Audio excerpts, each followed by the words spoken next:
wee mụ Jesu ime Bethlehem hụri Judea oge Herod gị weze. Oge ahụ ndị mara anya akụkọ ise na ọgha alịrị azụ ọwụwa anyanwụ bịa Jerusalem ajụ. Elebekonye uwe m nkọhụ weze ndị Juu re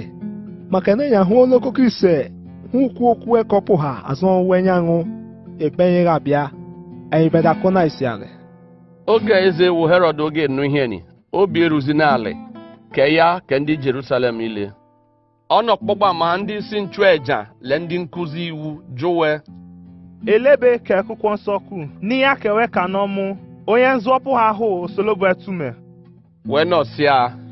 Bethlehem hụri Judea rọ maka na onye amụma dị ese Bethlehem hụri ime Juda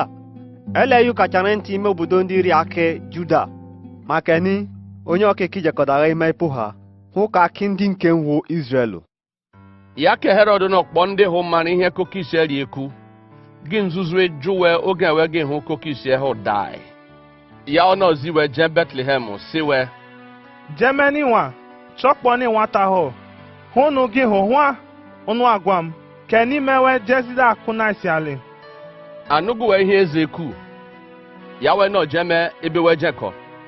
akụkọ ise hụ wee hụ aliwe tegbu nwe ebami ọwụwa anyanwụ nọpụ hazi idemizi bụrụ n'iwu ụzọ dị rukwọrị ebe nwata ahụ rị ime Bethlehem ya ọnọhụzo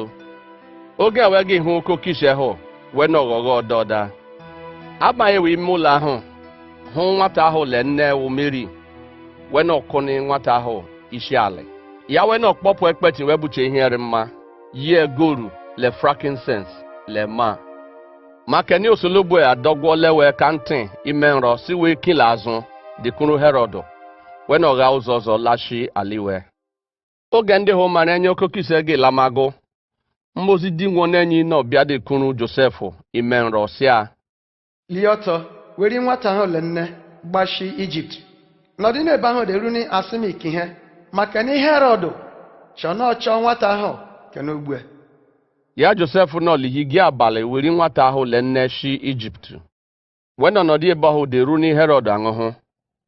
ọnwa ka ihe ahụ dị nwo n'enyi gị onye amụma kụ gị mezu ni agha m ala Ijipt gbọpụ ha nwa m. oge Herod gị hụ na ndị hụ mara enye akụkọ ise emela ero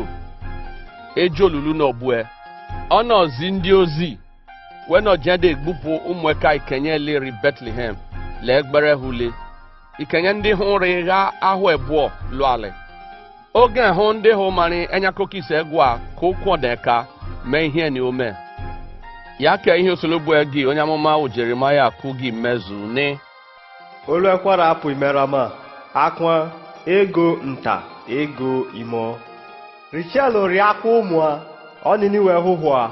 maka na ahụhụ charịgwowe. oge Herod gị ṅụhụgo mmozi dị nwo n'enyi na ọbịa dị kwuru Josef ime nrọ ime ala Ijipt sịa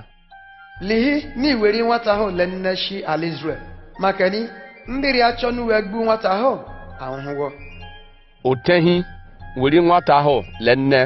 shi ala Israel ka n'oge oge nụnị akịla wụtụrụ kinedie wụ Herod eze akị Judea egwuanị na-aja ebe ọhụ adọgụzi wee ka ntị ime nrọ ọnọshi egbere Galili ọnọjedebiri ime obodo wakpọ Nazareti erira ka ihe ahụ ndị amụma kwu ni Wedekwada akpa onye Nazareti dọ mezu